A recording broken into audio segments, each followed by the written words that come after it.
Next we discuss about the new topic, the photoelectric effect. In the previous video we discussed that there are three properties cannot be explained using the wave nature of electromagnetic radiation suggested by Maxwell. These properties are blackbody radiation, photoelectric effect and line spectrum of hydrogen. I think you just understand the blackbody radiation. Then the next topic is photoelectric effect. What is photoelectric effect? There are some conditions. A metal exhibit photoelectric effect have low ionization energy. Metals with low ionization energy show photoelectric effect. What is low ionization energy? In the case of, for example,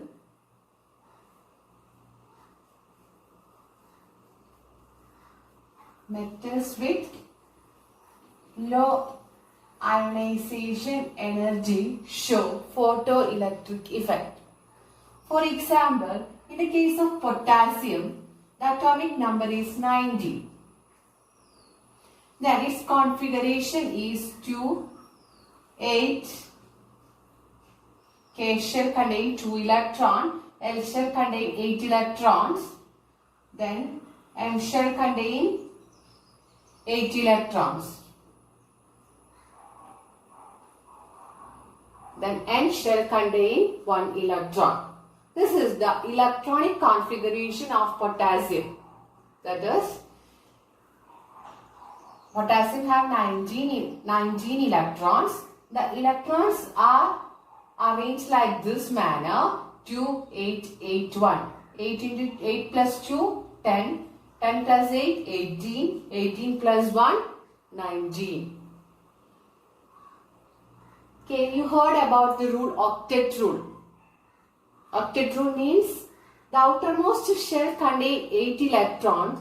Such atoms are stable. An atom containing 8 electrons in their outermost shell, it is more stable. But in this case of potassium, there is the outermost shell containing 1 electron. For making it as 8 electron, it can accept 7 electron. Otherwise, it will give 1 electron for making it as outermost shell 8. There are two possibilities for potassium, that is, potassium can give 1 electron for making outermost shell 8 electrons, or otherwise the outermost shell contain only 1 electron. If making it as 8, it can accept 7 electron. It is more possible. More possible is the potassium will give 1 electron for making the outermost shell as 8 electron. That is, for satisfying octet rule, it make its configuration as 288. It loses this 1 electron easily. Clear? That potassium atomic number 19 ആണ്. ആ electronic configuration, അതായത് ഇലക്ട്രോൺസിന്റെ configuration ആണ് എഴുതിയിരിക്കുന്നത്. ഇതൊക്കെ bore മോഡലാണ് പറയുന്നത്. Okay, ഞാൻ just മനസ്സിലാവാൻ വേണ്ടിയിട്ടാണ് എക്സ്പ്ലെയിൻ ചെയ്യുന്നത്. അപ്പൊ 19 ആണ്. ഓക്കെ, അപ്പൊ അതിന്റെ ഇലക്ട്രോണിക് കോൺഫിഗറേഷൻ 2881 ആണ് വരുന്നത്. കെയില് 2, എല്ലിൽ ഇതൊക്കെ കൂടുതലായിട്ട് ഞാൻ പഠിപ്പിച്ചു തരും അടുത്ത ക്ലാസ്സുകളിലൊക്കെ ആയിട്ട്. ഓക്കെ, 2881 എന്നാണ് പറയുന്നത് കോൺഫിഗറേഷൻ. ഇതില് ഒക്ടറ്റ് റൂൾ എന്ന് പറഞ്ഞു കഴിഞ്ഞാൽ ഔട്ടർമോസ്റ്റ് ഷെല്ലിൽ 8 ഇലക്ട്രോൺ വേണം. ഇവിടെ 8 ഇലക്ട്രോൺ ആവണമെങ്കിൽ 1 ആണ് ഇലക്ട്രോൺ ഉള്ളത് ഔട്ടർമോസ്റ്റ് ഷെല്ല്. ലാസ്റ്റ് ഷെല്ലിനെയാണ് ഔട്ടർമോസ്റ്റ് ഷെല്ല് എന്ന് പറയാം. അതിൽ 1 ഇലക്ട്രോൺ ആണ്. ആ 1 ഇലക്ട്രോൺ 8 ആവണമെങ്കിൽ ഒക്ടറ്റ് റൂൾ എന്ന് പറഞ്ഞാൽ 8 ഇലക്ട്രോൺ വേണമെന്നാണ് അർത്ഥം. ഈ 8 ഇലക്ട്രോൺ ആവണമെങ്കിൽ ഒന്നെങ്കിൽ 7 ഇലക്ട്രോൺ അത് ആക്സെപ്റ്റ് ചെയ്യണം. അല്ലെങ്കിൽ 1 ഇലക്ട്രോൺ കൊടുത്തു കഴിഞ്ഞാൽ ഔട്ടർമോസ്റ്റ് ഷെല്ല് എന്താവും? 8 ഇലക്ട്രോൺ ആവും. ഏറ്റവും ഈസി ആയിട്ടുള്ള മെത്തേഡ് എന്താ? ഈ 1 ഇലക്ട്രോണിനെ കൊടുക്കുക. അപ്പൊ കുറച്ച് എനർജി കൊടുക്കുമ്പോഴേക്കും പൊട്ടാസ്യം എന്ത് ചെയ്യും? ഈ 1 ഇലക്ട്രോണിനെ അത് എന്ത് ചെയ്യും? ഇജക്ട് ചെയ്യും. എന്തുകൊണ്ടാണ്? അതിന് ഒക്ടറ്റ് റൂൾ സാറ്റിസ്ഫൈ ചെയ്യാൻ വേണ്ടി അതിന്റെ ഔട്ടർ മോസ്റ്റ് ഷെല്ലിൽ 8 ഇലക്ട്രോൺസ് ആവാൻ വേണ്ടി പൊട്ടാസ്യം ഒരു ഇലക്ട്രോൺസിനെ ഈസി ആയിട്ട് എന്ത് ചെയ്യും, ഗിവ് ഔട്ട് ചെയ്യും. ഇങ്ങനെയുള്ള മെറ്റൽസിനെ പറയുന്ന പേരാണ് ലോ അയണൈസേഷൻ എനർജി മെറ്റൽസ് എന്ന് പറയുന്നത്. കാരണം കുറച്ച് എനർജി കൊടുക്കുമ്പോഴേക്കും ഇലക്ട്രോൺസ് റിമൂവ് ചെയ്യപ്പെടും. അതിനാണ് ionisation energy. The energy required to remove most loosely bonded electron from its outermost shell. Outermost ഷെല്ലിൽ നിന്ന് ഇലക്ട്രോണിനെ ലൂസ് ചെയ്യാൻ വേണ്ട എനർജിനാണ് അയണൈസേഷൻ എനർജി എന്ന് പറയുക. ലോ അയണൈസേഷൻ എനർജി എന്ന് പറഞ്ഞാൽ കുറച്ച് എനർജി കൊടുക്കുമ്പോഴേക്കും ഇലക്ട്രോൺ ലൂസ് ചെയ്യപ്പെടും. ഈ കേസിൽ കുറച്ച് എനർജി കൊടുക്കുമ്പോഴേക്കും ഈ ഒരു ഇലക്ട്രോണിനെ അത് ഇജക്ട് ചെയ്യും. കാരണം എന്താ, അതിന് ഒക്ടറ്റ് റൂൾ സാറ്റിസ്ഫൈ ചെയ്യാൻ വേണ്ടിയിട്ട്. കാര്യം മനസ്സിലായല്ലോ. അപ്പൊ എന്താ ലോ അയണൈസേഷൻ എനർജി എന്ന് മനസ്സിലായല്ലോ. അതാണ് ലോ അയണൈസേഷൻ എനർജി. അപ്പോ ഫോട്ടോ ഇലക്ട്രിക് ഇഫക്റ്റ് എന്ന് പറഞ്ഞ ഫിനോമിന കാണിക്കുന്നത് മെറ്റൽസ് വിത്ത് ലോ അയണൈസേഷൻ എനർജിയാണ്. എക്സാമ്പിൾ പൊട്ടാസ്യം, റുബീഡിയം, സീഷ്യം ചോദിക്കാറുണ്ട് കേട്ടാ. Example potassium, caesium, rubidium. Okay, ഏത് മെറ്റൽസ് വേണമെങ്കിലും കാണിക്കാം. ഓക്കെ, കാരണം ലോ അയണൈസേഷൻ എനർജിയാണ്. എന്താണെന്ന് വെച്ച് കഴിഞ്ഞാൽ പൊട്ടാസ്യത്തിന്റെ മെറ്റൽ സർഫസ് ആണെന്ന് വിചാരിക്കാം. ക്ലിയർ ആയല്ലോ. പൊട്ടാസ്യത്തിന്റെ മെറ്റൽ സർഫസിലേക്ക് ഒരു റേഡിയേഷൻ വന്ന് സ്ട്രൈക്ക് ചെയ്യാണ്. നമുക്കറിയാം ഈ മെറ്റൽ സർഫസ് ധാരാളം ആറ്റംസ് ഉണ്ട്. ആറ്റത്തിലെല്ലാം ഇലക്ട്രോൺസ് ഉണ്ടെന്ന് അറിയാം. ഓക്കെ, ഇലക്ട്രോൺസ് അടങ്ങിയിരിക്കുകയാണ്. അതായത് പൊട്ടാസ്യം എന്ന് പറയുന്ന മെറ്റലിന്റെ പീസ് അതിൽ ധാരാളം ഇലക്ട്രോൺസ് ഉണ്ട്. ആറ്റത്തിൽ ഇലക്ട്രോൺസ് ഉണ്ട്. ഓക്കെ, റേഡിയേഷൻസ്, ഇൻസിഡന്റ് റേഡിയേഷൻ ആണ് നമ്മൾ കാണിച്ചിരിക്കുന്നത്. റേഡിയേഷൻ വന്ന് ജസ്റ്റ് ഹിറ്റ് ചെയ്യാണ് ഈ മെറ്റലിന്റെ സർഫസിൽ. അപ്പോ ഇതിലുള്ള ഇലക്ട്രോൺസ് എന്ത് ചെയ്യപ്പെടും, ഇജക്ട് ചെയ്യപ്പെടും. ഇലക്ട്രോൺസ് ആണ് ഇജക്റ്റഡ്. റേഡിയേഷൻ ഇൻസിഡന്റ് ചെയ്യുന്ന സമയത്ത് ഇലക്ട്രോൺസ് മെറ്റൽ സർഫസിൽ നിന്ന് ഇജക്ട് ചെയ്യുന്നു. കുറച്ച് കണ്ടീഷൻ ഉണ്ട്. In the previous video we discussed that photoelectric effect. It mainly shown by a metals with low ionization energy. The examples for that type of metals are potassium, rubidium and cesium. When a radiation is incident on a metal surface, the electrons will be ejected from the metal surface. Metal atom consists of electrons. When suitable frequency of light incident on the metal surface, the electrons in the metal atom will be ejected from the metal surface. This phenomena is known as photoelectric effect. What is photoelectric effect? The phenomenon of ejection of electron from the metal surface when suitable frequency of light incident on it or strikes on it. When a suitable frequency of radiation strikes on the metal surface, the electron will be ejected or emitted from the metal surface. This phenomena is known as photoelectric effect. The electrons ejected from the metal surface is known as photoelectrons. The electrons emitted from the metal surface is known as photoelectrons. What is photoelectric effect? It is the phenomenon of ejection of electrons from the metal surface when a suitable frequency of light or radiation strikes on it. ഒരു suitable frequency ഉള്ള radiation ഇവിടെ വന്ന് hit ചെയ്യും, metal സർഫസിൽ വന്ന് hit ചെയ്യുമ്പോൾ metal സർഫസിലുള്ള ആറ്റത്തിലുള്ള electrons metal സർഫസിൽ നിന്ന് ഇജക്ട് ചെയ്യും. എന്ത് ചെയ്യും? തെറിച്ചു പോകും. ഇതിനെയാണ് നമ്മൾ എന്ത് പറയുന്നത്? ഫോട്ടോ ഇലക്ട്രിക് ഇഫക്റ്റ് എന്ന് പറയാം. അങ്ങനെ ഇജക്ട് ചെയ്യുന്ന ഇലക്ട്രോൺസിന് പറയുന്ന പേരാണ് ഫോട്ടോ ഇലക്ട്രോൺസ്. അതിന് കുറെ കണ്ടീഷൻസ് ഉണ്ട്. ഒരു കണ്ടീഷനാണ് നമ്മൾ പറയുന്നത് ലോ അയണൈസേഷൻ എനർജി മെറ്റൽസ് ആണ് ഫോട്ടോ ഇലക്ട്രിക് ഇഫക്റ്റ് ഷോ ചെയ്യുന്നത്. നെക്സ്റ്റ് കണ്ടീഷൻ എന്ന് പറയുന്നത് ഈ ഇൻസിഡന്റ് ചെയ്യുന്ന റേഡിയേഷന് ഒരു മിനിമം ഫ്രീക്വൻസി ഉണ്ടായിരിക്കണം. ഒരു മിനിമം ഫ്രീക്വൻസി ഉണ്ടെങ്കിൽ മാത്രമേ ഇലക്ട്രോൺസ് ഇജക്ട് ചെയ്യുള്ളൂ. ആ മിനിമം ഫ്രീക്വൻസിനെ പറയുന്ന പേരാണ് threshold frequency. Threshold frequency note ചെയ്യുന്നത് nu. Threshold frequency µ0. Electrons metal സർഫസിൽ നിന്ന് ഇജക്ട് ചെയ്യണമെങ്കിൽ ഒരു മിനിമം ഫ്രീക്വൻസി ഉണ്ടായിരിക്കണം ഇൻസിഡന്റ് ചെയ്യുന്ന റേഡിയേഷന്. ആ ഫ്രീക്വൻസിനെ പറയുന്ന പേരാണ് ത്രെഷോൾഡ് ഫ്രീക്വൻസി. ഓക്കെ, അപ്പൊ നമുക്ക് എന്ത് പറയാം? ആ ത്രെഷോൾഡ് ഫ്രീക്വൻസിയിലുള്ള റേഡിയേഷൻ വന്ന് ഇവിടെ വന്ന് സ്ട്രൈക്ക് ചെയ്യുമ്പോൾ ഇലക്ട്രോൺസ് ജസ്റ്റ് എന്ത് ചെയ്യും? എമിറ്റ് ചെയ്യും. ഓക്കെ. അപ്പൊ വരുന്ന റേഡിയേഷൻ എന്തുണ്ടായിരിക്കണം? Frequency which is greater than threshold frequency. കാരണം മിനിമം ഫ്രീക്വൻസി വേണ്ടത് ത്രെഷോൾഡ് ഫ്രീക്വൻസി ആണ്, എന്നാൽ മാത്രമേ ഇലക്ട്രോൺ ഇജക്ട് ചെയ്യുള്ളൂ. അപ്പൊ വരുന്ന റേഡിയേഷൻ ത്രെഷോൾഡ് ഫ്രീക്വൻസിയേക്കാൾ കൂടുതൽ ഫ്രീക്വൻസി ഉണ്ടെങ്കിൽ എന്തായാലും കുറെ നമ്പർ ഓഫ് ഇലക്ട്രോൺസ് അല്ലെങ്കിൽ ഇലക്ട്രോൺസ് ഇജക്ട് ചെയ്യും. ഓക്കെ. അപ്പൊ എന്താണ്? Incident radiation have the frequency which is higher than threshold frequency. Okay.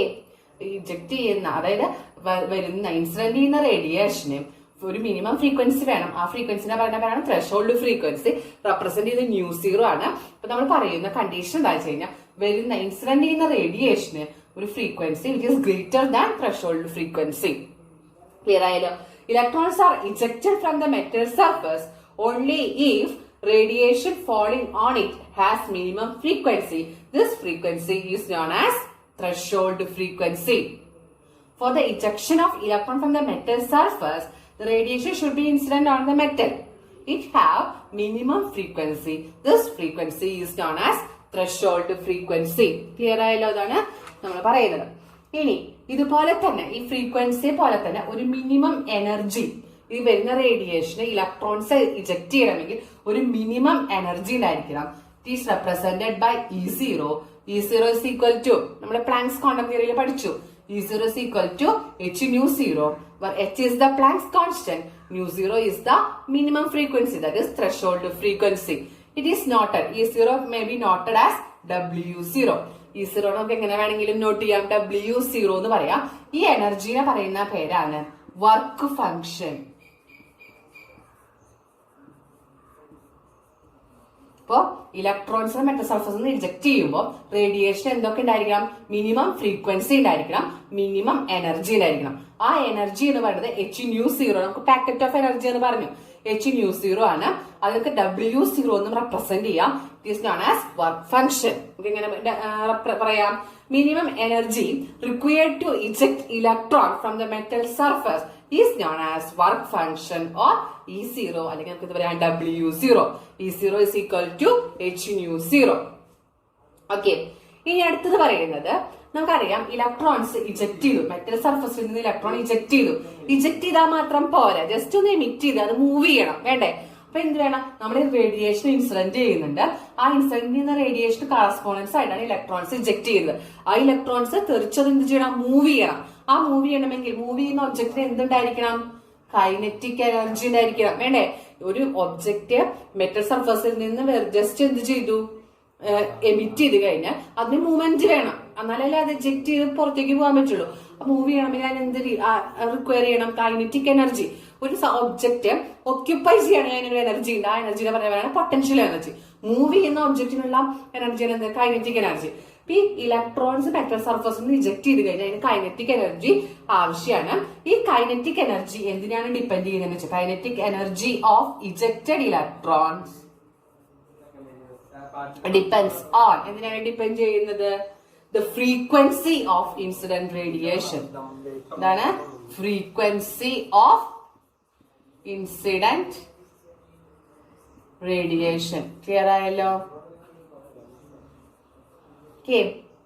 നമ്മള് ഇൻസിഡന്റ് ഒരു റേഡിയേഷൻ മിനിമം ഫ്രീക്വൻസി ഉണ്ടെങ്കിൽ ഇലക്ട്രോൺ ഇജക്ട് ചെയ്യുള്ളൂ. അത് ആ ഇജക്ട് ചെയ്ത ഇലക്ട്രോൺ മൂവ് ചെയ്യണമെങ്കിൽ എന്തുണ്ടായിരിക്കണം? അത്രയും ഒരു ഫ്രീക്വൻസിയിൽ നമ്മള് മൂവ് ചെയ്യുന്ന ഇലക്ട്രോൺസിന്റെ സ്പീഡ് അല്ലെങ്കിൽ കൈനറ്റിക് എനർജി ഡിപ്പെൻഡ് ചെയ്യുന്ന എന്തിനാണ്? ഇൻസിഡന്റ് ചെയ്യുന്ന റേഡിയേഷന്റെ ഫ്രീക്വൻസിനെയാണ്. Okay. The kinetic energy of ejected electrons depends on frequency of incident radiation. Metal സർഫസിൽ ഇൻസിഡന്റ് ചെയ്യുന്ന റേഡിയേഷന്റെ ഫ്രീക്വൻസിനെയാണ് എന്ത് ഡിപ്പെൻഡ് ചെയ്യുന്നത്?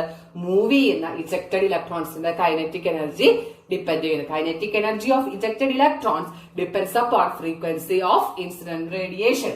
ഓക്കെ. അടുത്തത് നമ്മൾ പറയുന്നത്, ഇപ്പോ നമ്മൾ പറഞ്ഞു ഫ്രീക്വൻസിനെ ഡിപ്പെൻഡ് ചെയ്തിട്ടാണ് കൈനറ്റിക് എനർജി, ഇജക്റ്റഡ് ഇലക്ട്രോൺസിന്റെ kinetic energy ഇരിക്കണേന്ന്.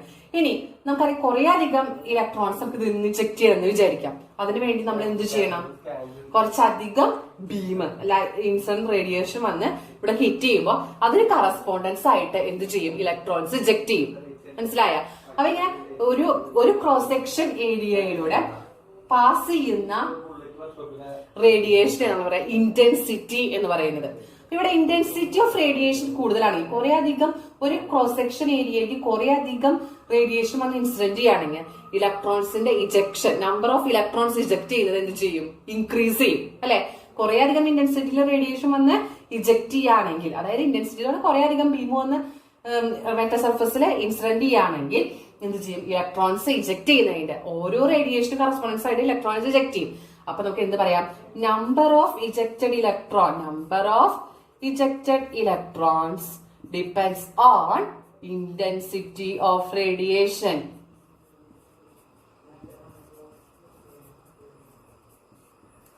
These are the conditions of photoelectric effect. Important point ആണ്. The photoelectric effect is a phenomenon of ejection of electron from the metal surface when a suitable frequency of radiation strikes on it.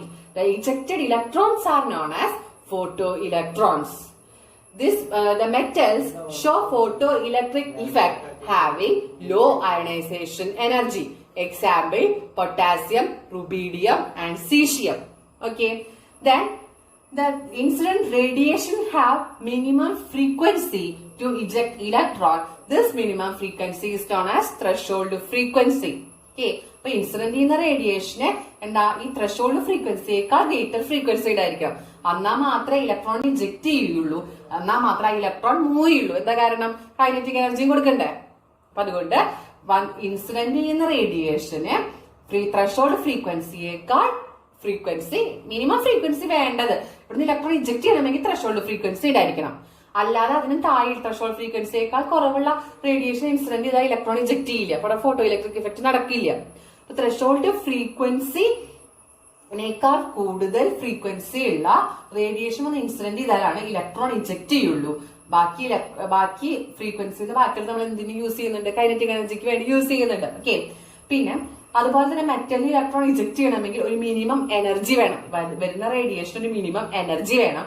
ആ എനർജിനെ പറയുന്ന പേരാണ് the minimum energy required to eject electron from the metal surface is known as E0. E0 is equal to h nu 0 and E0 also denoted by the letter W0 and it is called work function. Okay. Then kinetic energy of ejected electrons depends on frequency of incident radiation. Okay. Then number of ejected electron. എപ്പോഴാണ് ഇലക്ട്രോൺസിന്റെ എണ്ണം കൂടുക? വളരെയധികം ഇന്റൻസിറ്റിയിൽ radiation, അതായത് കുറെ അധികം radiations, അതാണ് പറയുക ഒരു ക്രോസ് സെക്ഷൻ ഏരിയയിലൂടെ പാസ് ചെയ്യുന്ന റേഡിയേഷന്റെ എണ്ണത്തിന് നമ്മൾ പറയുന്നത് ഇന്റൻസിറ്റി പറയാം. അങ്ങനെ ഇന്റൻസിറ്റി ഇൻക്രീസ് ചെയ്യുന്നതിനനുസരിച്ച് number of ejected electrons increase ചെയ്യും. ഓക്കെ. അപ്പോൾ number of ejected electron is proportional to intensity of radiation. These are the conditions of photo electric effect. Okay. നമുക്ക് പ്ലാങ്ക്സ് ക്വാണ്ടം തിയറി നമ്മൾ പഠിച്ചു. അത് വെച്ച് നമ്മൾ ബ്ലാക്ക് ബോഡി റേഡിയേഷൻ എക്സ്പ്ലെയിൻ ചെയ്തു. Particle nature ആണ്, അതുകൊണ്ട് തന്നെ അതിനെന്താണ്? ഒരു പാക്കറ്റ് ആണ്. ഒരു പാർട്ടിക്കിൾ ഉണ്ട്, സ്ട്രീം ഓഫ് പാർട്ടിക്കിൾ.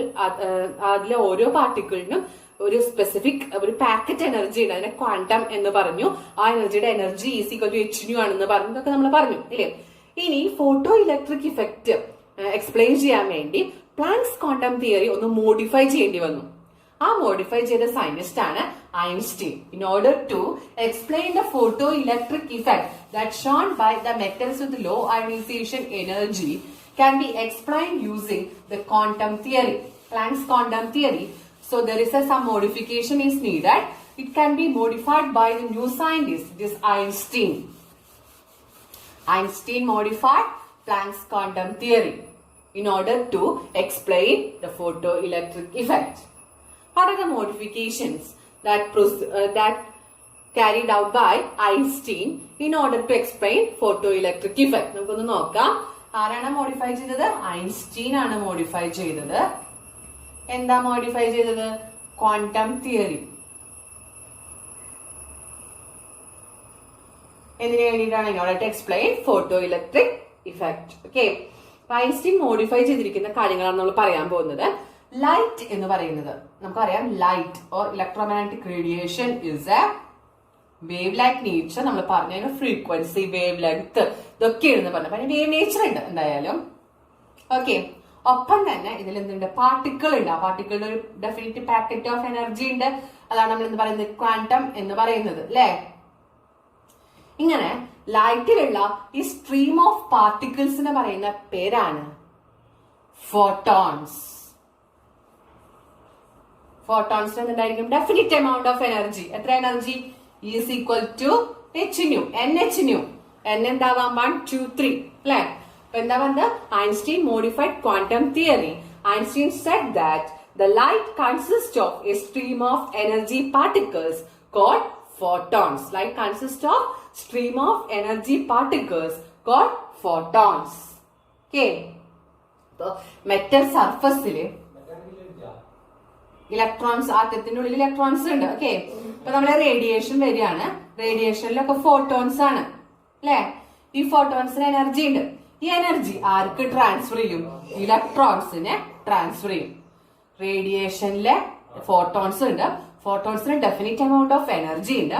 വന്ന് സ്ട്രൈക്ക് ചെയ്യുന്ന സമയത്ത് മെറ്റൽ സർഫസിലെ ഇലക്ട്രോൺസിന് ഈ ഫോട്ടോൺസിന്റെ എനർജി ട്രാൻസ്ഫർ ചെയ്യും. ഓക്കെ, അപ്പോഴാണ് ഇലക്ട്രോൺസ് എന്ത് ചെയ്യുന്നത്? ഇവിടെ നിന്ന് ഇജക്ട് ചെയ്യപ്പെടുന്നത്. Okay, electrons will be removed from metal atom if the frequency of the photons will be greater than threshold frequency. ഞാൻ പറഞ്ഞു എന്താ? ത്രെഷോൾഡ് ഫ്രീക്വൻസി ഉണ്ടെങ്കിൽ എന്ത് ചെയ്യും? ഇജക്ട് ചെയ്യും. പക്ഷെ കൈനറ്റിക് എനർജി കൊടുക്കണമെങ്കിൽ അതിനേക്കാളും കൂടുതൽ മിനിമം എനർജി വേണ്ടത് ഇതിന് ഇജക്ട് ചെയ്യാനായിട്ട് ത്രെഷോൾഡ് എനർജിയാണ്. ഈ മിനിമം എനർജി കൊണ്ട് നമ്മൾ ഇജക്ട് ചെയ്തു, പക്ഷെ അതിന് മൂവ് ചെയ്യണം. കൈനറ്റിക് എനർജി ആയിട്ട് കൊടുക്കണ്ടേ? കൈനറ്റിക് എനർജി എങ്ങനെ ഫൈൻഡ് ഔട്ട് ചെയ്യുക? 12 mv². ഓക്കെ, അപ്പൊ അത് ഒരു ഫ്രീക്വൻസി, ഒരു പർട്ടിക്കുലർ ഫ്രീക്വൻസിയിൽ അത് ഇജക്ട് ചെയ്താൽ മാത്രമേ, ഒരു പർട്ടിക്കുലർ ഫ്രീക്വൻസിയിൽ, അതായത് ത്രെഷോൾഡ് ഫ്രീക്വൻസിയേക്കാൾ ഗ്രേറ്റർ ഫ്രീക്വൻസിയിൽ ഇജക്ട് ചെയ്താൽ മാത്രമേ ഇൻസിഡന്റ് റേഡിയേഷന് ത്രെഷോൾഡ് ഫ്രീക്വൻസിയേക്കാൾ ഗ്രേറ്റർ ഫ്രീക്വൻസി ഉണ്ടെങ്കിൽ മാത്രമാണ് എന്ത്? ഇലക്ട്രോൺസ് ഇജക്ട് ചെയ്യുള്ളൂ. അത് എന്ത് ചെയ്യുള്ളൂ? മൂവ് ചെയ്യും കൂടിയും ചെയ്യുള്ളൂ. കൈനറ്റിക് എനർജിയിൽ മൂവ് ചെയ്യുള്ളൂ. നമുക്കൊരു ഇക്വേഷൻ ഫോർമുലേറ്റ് ചെയ്തു ഐൻസ്റ്റീൻ. എന്താന്ന് പറയുന്നത് വെച്ച് കഴിഞ്ഞാൽ, നമുക്കറിയാം ഫോട്ടോൺസിന് ഒരു എനർജി ഉണ്ട്. ആ എനർജി എന്താ? h nu ആണ്. ആ എനർജി ഇലക്ട്രോൺസിന് ട്രാൻസ്ഫർ ചെയ്യും. ഇലക്ട്രോൺസിന് ഈ ഇജക്ട് ചെയ്യണമെങ്കിൽ, അല്ലെങ്കിൽ മെറ്റൽ സർഫസിൽ നിന്ന് photo electric effect, electrons eject ചെയ്യണമെങ്കിൽ h nu 0 കൊടുക്കണം. കൂടാതെ അതിന് എന്തുകൂടിയും കൊടുക്കണം? കൈനറ്റിക് എനർജിയും കൂടി കൊടുക്കണം. അപ്പൊ ഈ വരുന്ന ഇൻസിഡന്റ് ചെയ്യുന്ന റേഡിയേഷന്റെ എനർജിയാണ് ആദ്യം എന്ത് ചെയ്യും? ഇലക്ട്രോൺ ഇജക്ട് ചെയ്യും.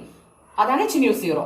അതിനുശേഷം അതിന് കൈനറ്റിക് എനർജിയും കൂടി പ്രൊവൈഡ് ചെയ്യും. ഇതാണ് എന്ത് പറയുന്നത്? 12 mv². ഐൻസ്റ്റീൻ പുട്ട് ഫോർവേഡ് ചെയ്തൊരു ഇക്വേഷൻ ആണ്. ന്യൂ എന്ന് പറഞ്ഞാൽ ഇൻസിഡന്റ് റേഡിയേഷന്റെ frequency, H planks constant, new 0 എന്ന് പറഞ്ഞാൽ ത്രെഷോൾഡ് ഫ്രീക്വൻസി ആണ്. മാസ് ഇതെന്താ? കൈനറ്റിക് എനർജിയാണ് 12 mv² എന്ന് പറയുന്നത്. മനസ്സിലായല്ലോ? ഇതൊക്കെയാണ് ഐൻസ്റ്റീൻ ക്വാണ്ടം തിയറി മോഡിഫൈ ചെയ്തത്. എന്താ മോഡിഫൈ ചെയ്തത്? ഐൻസ്റ്റീൻ പറഞ്ഞു light consist of stream of energy particles. Why it is called energy particle? Each particle consists of a small packets of energy. So we can say that it's an energy particle. So he called it as photons. Okay. Photons have a definite amount of energy. When it hit on the metal surface, the photons will transfer its energy to the electrons on the metal surface and it will be ejected from the metal surface. And there's a one condition that the incident photon have frequency is greater than threshold frequency. For what? For converting for its kinetic energy. The electrons, the ejected electrons need energy for movement. This energy is known as kinetic energy. Okay, 12 mv². So the incident frequency should be greater than threshold frequency. The photoelectric phenomena will be occur in that metal. Okay, these are the Einstein modified the Planck's quantum theory. What are? Light consists of stream of energy particles called photons. When light falls on the surface of the metal, the light consists of photons. Photon transmits energy to the electrons of the metal atom, and the electron will be removed. Okay, from the metal atom only if the frequency of the photon should be greater than threshold frequency. The incident photon have frequency which is greater than threshold frequency. The incident photon frequency will be greater than threshold frequency. The photoelectric phenomena will be occur. These are the quantum theory which is modified by the scientist Einstein. Clear ayallo? അപ്പോൾ photo electric effect ആണ് നമ്മൾ ഇത്രയും നേരം പറഞ്ഞുകൊണ്ടിരുന്നുണ്ടായിരുന്നത്. Photo electric effect എന്ന് മനസ്സിലായില്ലേ? അതിന്റെ particle നേച്ചറും കൂടി ഉള്ളതുകൊണ്ടാണ് ഇതിലത്തെ പാർട്ടിക്കിളായ ഫോട്ടോൺസ് ആണ് ഇലക്ട്രോൺസ് മെറ്റൽ സർഫസിലുള്ള മെറ്റൽ ആറ്റത്തിലെ ഇലക്ട്രോൺസിന് എനർജി ട്രാൻസ്ഫർ ചെയ്യുന്നത് ഫോട്ടോൺസ് ആണ്. ഓക്കെ, ആ എനർജി കിട്ടുമ്പോഴാണ് അത് അവിടെ നിന്ന് എന്ത് ചെയ്യുന്നത്, അവിടെ ഓക്യുപ്പൈ ചെയ്യാൻ പറ്റുന്നില്ല, എനർജി റിക്വയർ ചെയ്തു. അപ്പൊ അതെന്ത് ചെയ്യും, എനർജി അക്വയർ ചെയ്തതിന് ശേഷം അതെന്ത് ചെയ്യും, ഇജക്ട് ചെയ്യും. ആ എനർജി എന്തിനൊക്കെ വേണ്ടി ഉപയോഗിക്കും അവര്? പുറത്തേക്ക് മെറ്റൽ സർഫസിൽ നിന്ന് പുറത്തു പോകാനും അതിന്റെ മൂവ്മെന്റിനും വേണ്ടി അത് യൂസ് ചെയ്യും. അതാണ് h nu = h nu 0 + ½ mv² എന്ന് പറയുന്നത്. എന്താ ഫോട്ടോ ഇലക്ട്രിക് ഇഫക്റ്റ് എന്ന് മനസ്സിലായില്ല? The phenomenon of ejection of electron from the metal